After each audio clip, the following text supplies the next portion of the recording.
And a very happy Wednesday to you at 12:08 in the West. It's the John Phillips Show. Mr. Randy Wangs in Culver City. John, last night was the special election in Oakland to replace recalled Mayor Sheng Tao. Absolutely. And as of right now, with the vote still trickling in, Loren Taylor has a slight lead over Barbara Lee, 48% to 45%. How this works with ranked choice voting, I don't know. It is crazy to me that in a world where everything happens instantly, we're willing to allow our elections to go on forever before we know who won. Because the race is very close and turnout was so low, with only so far about 50,000 votes counted, they might not know who wins this thing till Friday. But right now it's looking pretty good for Loren Taylor. And they wonder why there's no confidence in our democracy. Now, when it comes to the Measure A, the sales tax increase to help with the budget shortfall, that's passing handily, 64%. Oh, of course. Well, it is Oakland. And guess what? When the Coliseum deal falls through, they're going to come asking for more. Don't waste our time. We have a whole city to run. Oh, you ran it all right into the ground. Let's hear last night when it was first reported about Loren Taylor having a slight lead in the election. Here is NBC in the Bay Area. Right now at 11 o'clock, they are counting the ballots. It is election night in Oakland. Thousands of people voting for a new mayor after the office has been wrapped in scandal. And thousands of people not voting at all. You know what's funny? Let's just assume for 1 second that these numbers hold and that Loren Taylor will be the next mayor of Oakland, and in theory, things will start to improve in that city. What does that tell you about Barbara Lee, who had been in Congress for decades? Everyone assumed that she was this savvy professional politician, runs for U.S. Senate, comes in, fifth or sixth, just gets stomped all over by everyone. Then decides to come back to Oakland and run for mayor. She assumes that she's a shoo-in, and she might end up losing to a former member of the Oakland City Council. Quite frankly, I think a couple of things are at play here. One, the age thing is definitely a factor.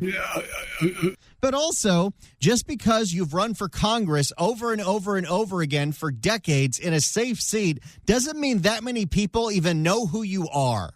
It really goes to show you that so many of these people in the congressional delegation are completely anonymous, and you assume that they're good at what they do because they've been there forever, but that's an assumption. You don't know that to be true, and right now we're learning it's not. Well, and I don't know if this had any direct effect on this specific election, but one of Barbara Lee's strongest supporters, one of Barbara Lee's biggest endorsers, not just in this race, but of course in the Senate race, was Los Angeles Mayor Karen Bass, who served with Barbara Lee in Congress for many, many, many years. And anyone in Oakland can see that Karen Bass, a longtime member of Congress, has been a complete failure as a mayor. no. Well, maybe they judged Barbara Lee by the company she kept. And the city is juggling that massive budget deficit. Early results are in. The latest update has former council member Loren Taylor leading over former Congress member Barbara Lee, but there is still a long way to go, and this could even stretch out longer because of Oakland's ranked choice voting system. Yeah, I don't totally understand this, and I don't think anybody who voted totally understands it either, but I guess if nobody goes over 50%, then they go to round two, which could mean a completely different result, even though Loren Taylor is technically leading. And there's nobody else that's even close, by the way. The third place person has 1% of the vote. I hate it when they take something that is relatively simple and they make it super complicated. Remember when Virgin America was a thing before they were bought out by Alaska Airlines? Mm-hmm. Okay, we've all been on airplanes for many moons. You know how to get a Coke. They come by with the cart. They go, "Sir, what would you like to drink?" And you say, "I'd like a Coke." And they'd say, "Okay, here you go. Can I have the whole can?" "But of course." You go on Virgin America, and it's all different. You don't order the Coke from the flight attendant pushing the cart. Oh, no. You have to log into the computer, and you have to look around what they have to offer. You have to choose the Coke. You have to choose if you want the full can or just the glass. You want to choose if you want ice. You want to choose if you want to buy a snack with it. And suddenly you're taking the SATs. Because of Oakland's ranked choice voting system. We have live coverage in the East Bay. NBC's Valina Jones and Pete Serratos are with both the leading candidates. Pete, let's start with you. I believe you have Loren Taylor with you. Take it away. Yeah, that's right, Raj. We do have Loren Taylor with us, and when we're looking at the early results right now, he does have a slight lead when we're talking about the mayoral race. So once again, Loren, thanks for joining us. I know it's been a long night here. But how are you feeling looking at these early results so far? We're cautiously optimistic, right? Yeah, this guy's been here before. Let's not forget that when ranked choice voting happened in 2022, Loren Taylor in the 7th or 8th round lost to Sheng Tao by about 600 votes. How in the hell does anyone support this at this point? Where you have an election, you make it very complicated, so you drive turnout down even further. People don't know what they're doing when they're filling out their ballot. If you happen to fill it out correctly, it takes you days to understand what the results are because you have to go through all of these rounds, and then you end up with a totally random person being elected. Well, and then you have these weird situations on the campaign trail where competing candidates are putting out ads together saying, hey, vote for me in the first and second place and vote for her in the first and second place. Like, what are you talking about? No. Voters should be forced to make a choice. You are voting for who you think should lead the city. You're not playing a game. This isn't video games. This is who is going to be the CEO of a fairly large town. You should have to make a choice. When you go to a restaurant, you don't say, well, I'd like a third spaghetti, a third steak, and a third chicken parmesan. Can you do that for me? It's not how it works. You order what you want to order, and then you eat it, or you don't eat it. But suddenly, when you're voting, all of a sudden you have to play some kind of theory game. We're cautiously optimistic, right? The numbers look good. They're in our favor. Significant number have been turned in relative to the total vote count we're expecting, and so that bodes well. Also, it reflects what we've been hearing on the ground in terms of just the palpable desire and need for change that Oaklanders have, recognizing that business as usual is not going to deliver any different results. And so our message has resonated. We've felt that, and glad to have confirmation with the poll results we have received so far. Now, during your speech here, during your election night party, you mentioned you saw this as a... At this point in California, nobody should have an election night party because we will not know the results for any of these close races. No, maybe a week from election breakfast? You mentioned you saw this as a David versus Goliath battle of sorts. Can you explain how maybe that message has resonated with voters, at least with what we're seeing with some of these early results? Yeah, I think folks recognize that just because you have a big name or you have a national presence doesn't mean that you're the best fit for this job. What Oakland needs right now is that turnaround. You know what would be fascinating? If Loren Taylor ends up winning, you're going to have the 3 largest cities in the Bay Area all governed by outsiders. Because you have Daniel Lurie, who is an outsider billionaire and a nonprofit founder. He wasn't in politics. He runs that city. Matt Mahan was a tech guy before he ran for mayor. And Loren Taylor was an engineer before he ran for city council. You'd have the 3 largest cities in the Bay Area all not run by career politicians. Here's what's odd to me. He seems to be holding his punches in regard to Barbara Lee. Why wouldn't you be out there saying, this city was run into the ground by an incompetent, corrupt fool, and my opponent opposed the recall of the incompetent, corrupt fool and endorsed the policies of the incompetent, corrupt fool. Oakland can't survive another incompetent, corrupt fool. Poor Shangy. Absolutely. Absolutely. That focus on the city, experience at the city level, and real authentic connection to community. And that's what I have brought. That's what we have been conveying. And that's what we believe has been resonating in community, reflective in the polls. Now, you also mentioned there back in 2020. oh, no, their feed cut out. Yeah, we had a lead in 22 as well, and we know that lead dissipated. But right now, I am feeling better about where things are. Yeah, we don't know if this 48% is going to hold, especially because you go from round 1 to round 2 to round 3 to round 4 to round 5, because this makes sense. I don't understand how this works. I don't get it. Better about where things are. Again, this is a different race. Every election is a different type of race, and this ranked choice voting is a little bit less of a factor because primarily two major candidates. Also, when we look at it, there's an urgency within the community. The frustration, things have gotten so much worse in the past 2 years underneath the Sheng Tao administration. Shang's getting shots taken at her.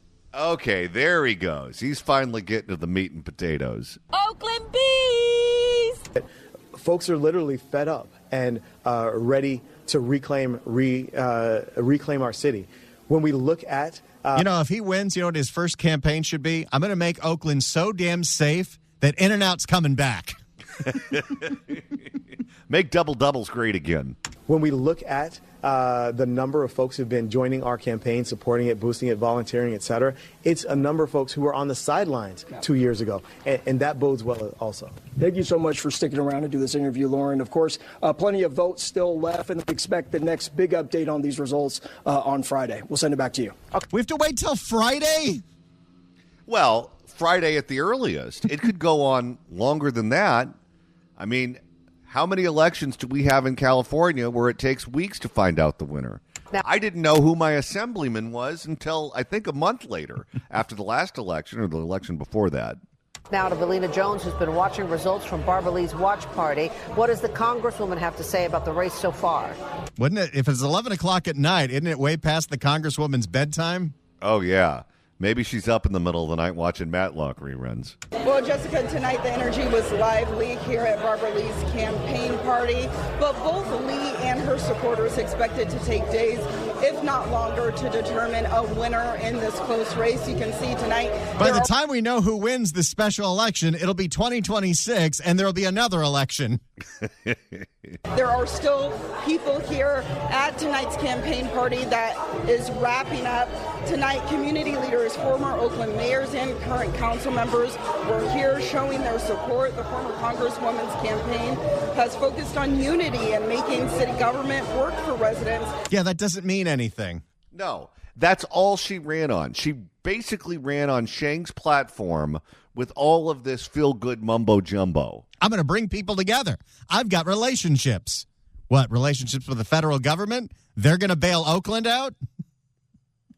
By addressing core issues in the city. Now, Lee has been backed by nearly all of Oakland council members, a handful of former mayors, and a large number of unions. Tonight, Lee is hopeful that a large amount of her supporters voted today and that her campaign has resonated with Oakland residents. So Barbara Lee is hoping on the procrastinators that waited till the last possible second to turn that ballot in. Those are typically not groups you want to rely on. We're working hard. The votes it's still early. And so I'm optimistic that as the votes come in, we'll win. But we have to really be patient. Many people were late in getting their ballots. This has got to be rough for her because this is it. There's nothing else after this. This was going to be her final act. Oh, this is the last stop on the BART train. People were late in getting their ballots mailed in, but we've been out. I don't know if it's because of the music in the background or the microphone in her face, but maybe it's because it's 11 o'clock at night. She sounds more Urkel than she's ever sounded. Late in getting their ballots mailed in, but we've been out canvassing, walking precincts. We've been doing the hard work every single place in Oakland, and so we have to be optimistic. Did you campaign in the Hagenberger? I don't think it's safe to do that. Hagenberger. And so we have to be optimistic that people heard our message. Well, so far, Loren Taylor has a lead, but we'll see if that holds, Johnny. Well, for the sake of the people of the city of Oakland, I hope it does. If you'd like to email the show, you can do so at johnnydon'tlikeshow@gmail.com. That's johnnydon'tlikeshow@gmail.com.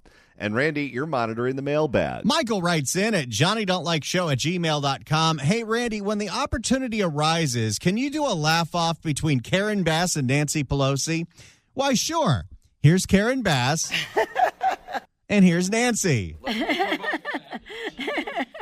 Nancy wins. Karen, why are you doing this?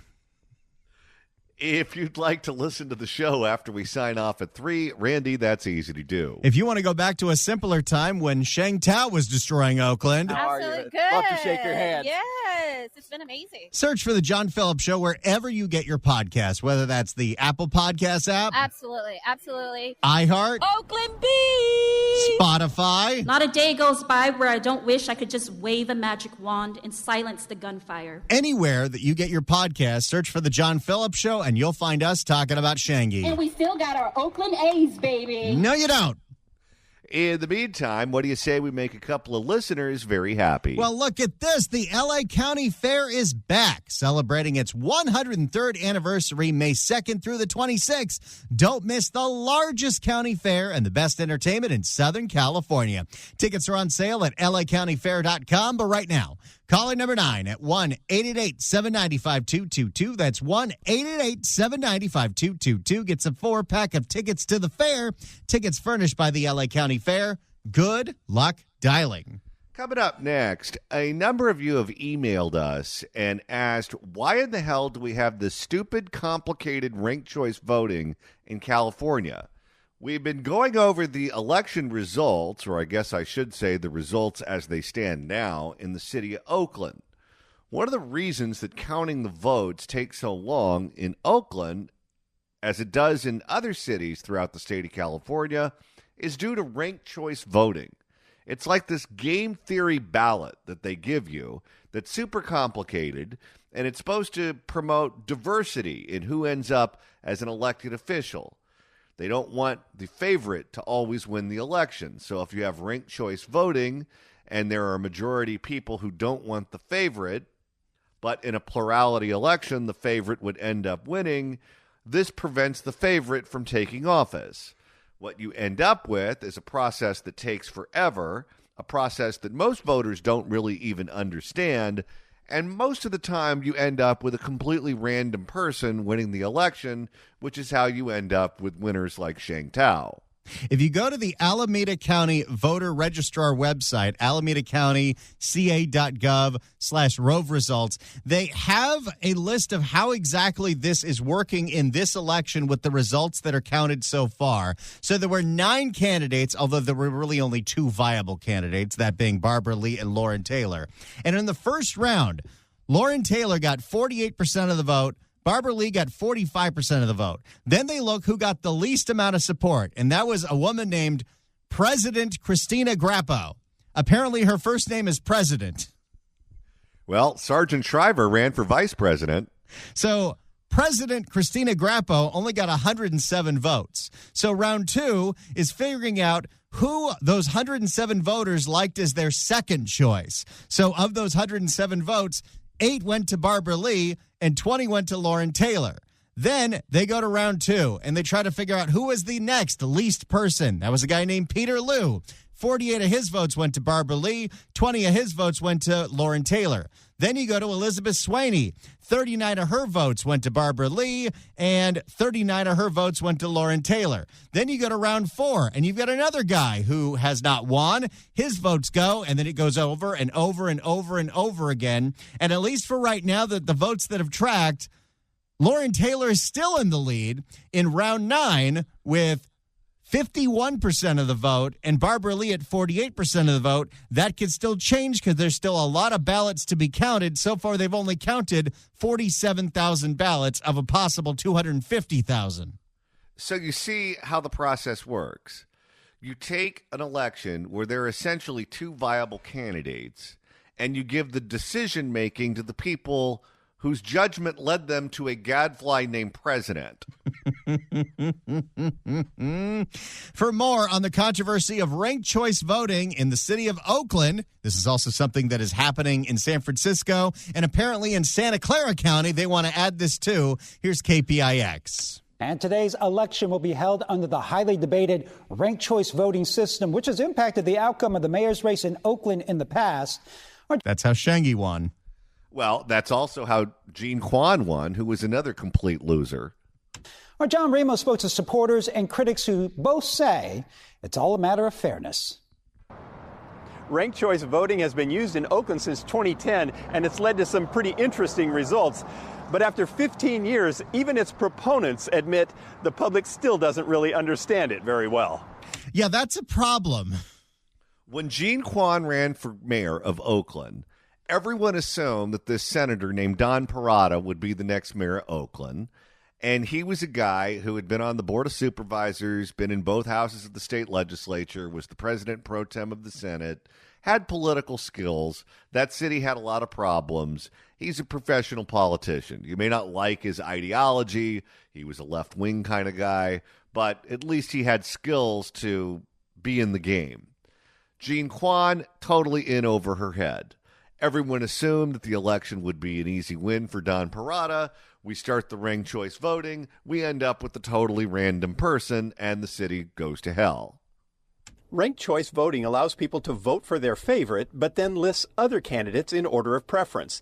What does it say that they've had this for 15 years and still nobody knows how it works?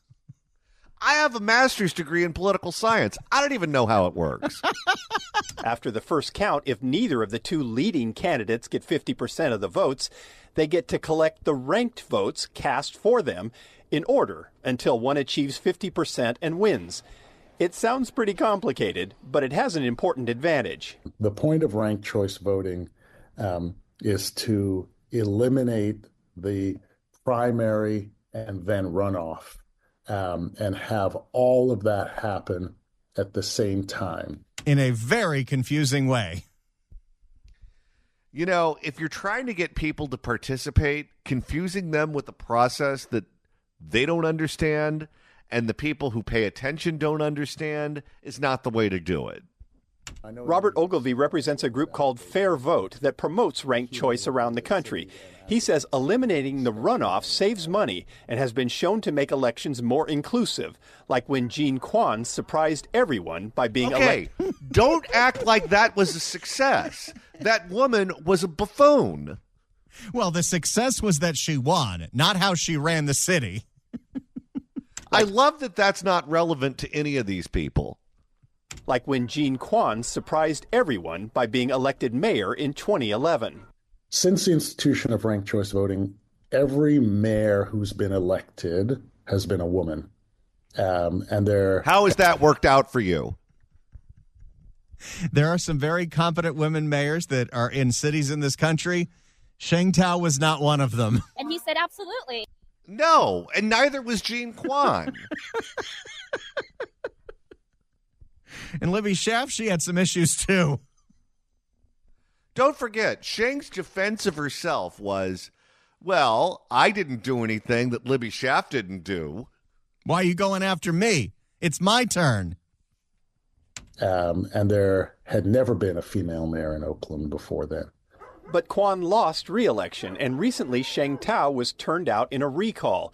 UC Berkeley professor Dan Lindheim thinks it has to do with ranked choice. Since Sheng Tao only had a third of the votes as people who really supported her, it wasn't that hard to pull together 2/3 of the vote because these people had already voted against her as a first-place candidate.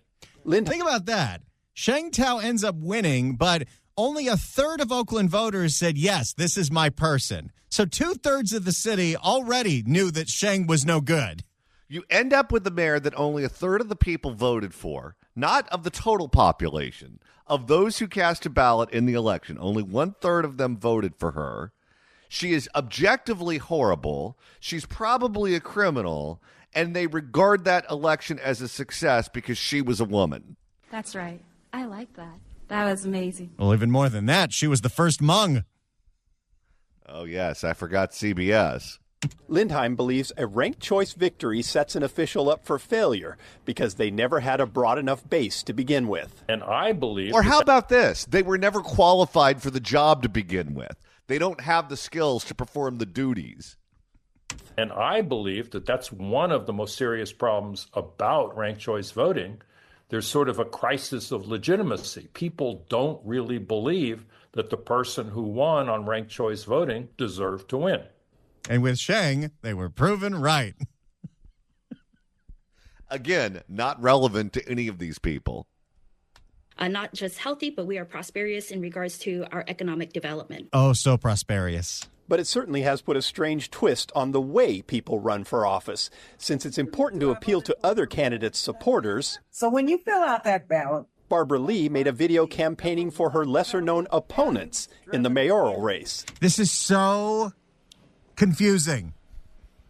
Beyond. Vote for me in number 1, but here's another candidate that's running against me. Vote for them for number 2. What?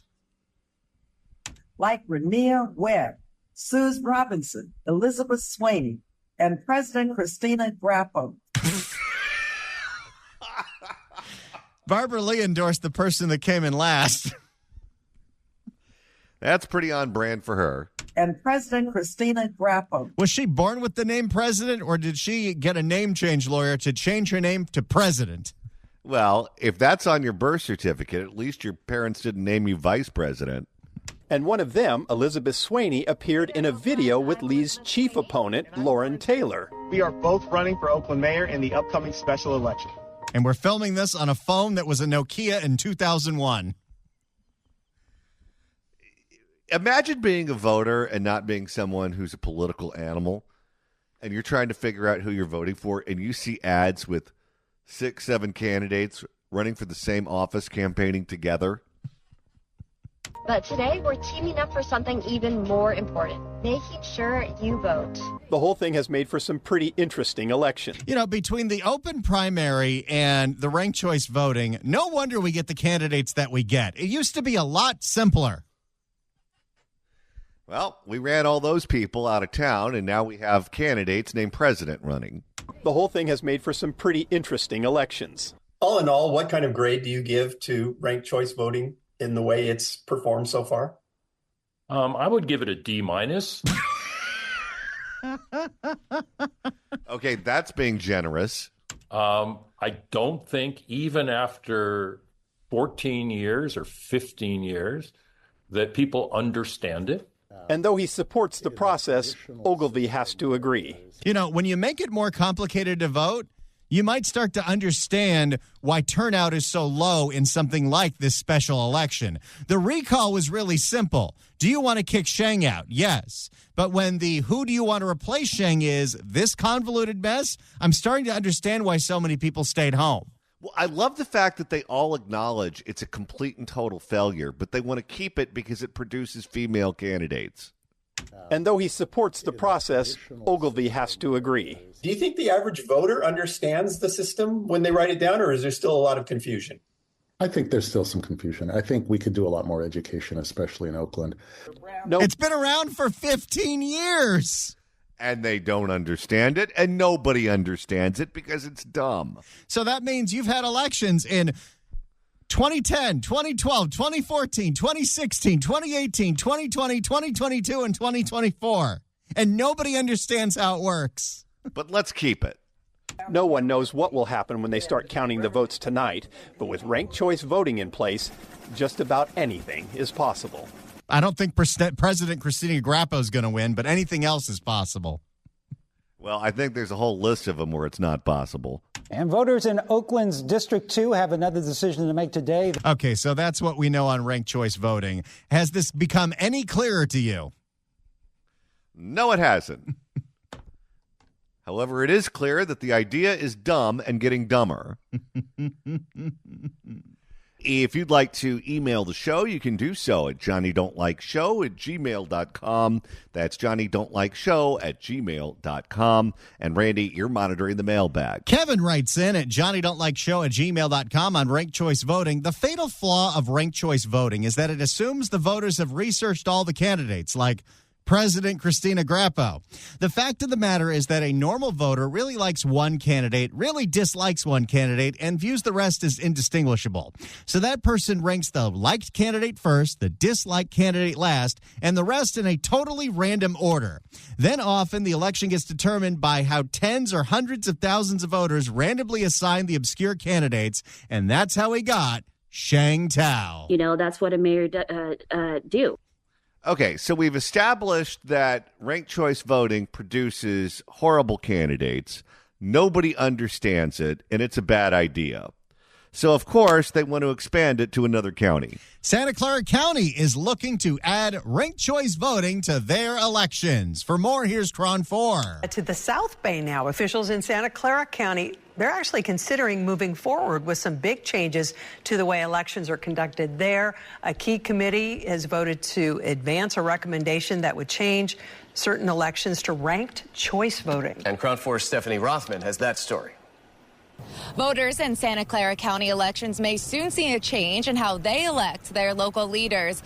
Are we upset with Matt Mahan winning and actually fixing that city in a regular election that now we have to screw it all up? Oh, yeah. They don't like the results, so they want to make sure that they rig the process so someone like him never gets elected again. But many residents say they're still split on what the best way forward is. A crowded meeting of the Santa Clara County Finance and Government Operations Committee Tuesday afternoon. Many in attendance concerned about election integrity. When young people feel that their voice matters, it can reflect the full spectrum of preferences, and they show up to vote. No, they don't. Young people do not show up to vote. Well, in Oakland, no one did. Beforehand, California Ranked Choice Voting Institute rallied in support of the county adopting ranked choice voting. We get more minorities and candidates of colors elected with ranked choice voting. And of colors? Okay. What they want is they want more Shang Taos. They regard that as a smashing success, and they want to repeat that all over the state. You know, absolutely. We get more minorities and candidates of colors elected with ranked choice voting, and I think that's huge for Santa Clara County specifically because we just have such a diverse community in the county. According to So people of diverse races and ethnicities couldn't run in regular elections? I'm so confused. Oh, no. They don't want Matt Mahan as mayor. They don't want anyone like Matt Mahan ever getting elected to anything ever again, and this is the way they're going to do it. According to a poll the group put out in February 2024, 64% are in favor of ranked choice voting in the county. This follows a decision. Have you asked your friends in San Francisco or Oakland about it? My guess is they don't know what it is, and once they get a little taste of it, they'll feel differently. This follows a decision back in 1998 when the county put the wheels in motion but never enforced it. Advocates say now is the time. It reduces the need for costly, low-turnout runoffs and promotes more positive... Well, usually the runoffs are in a general election, so I don't know where you're getting that one from. Yeah, that's the money election. The primary is where you just weed out the candidates that aren't viable.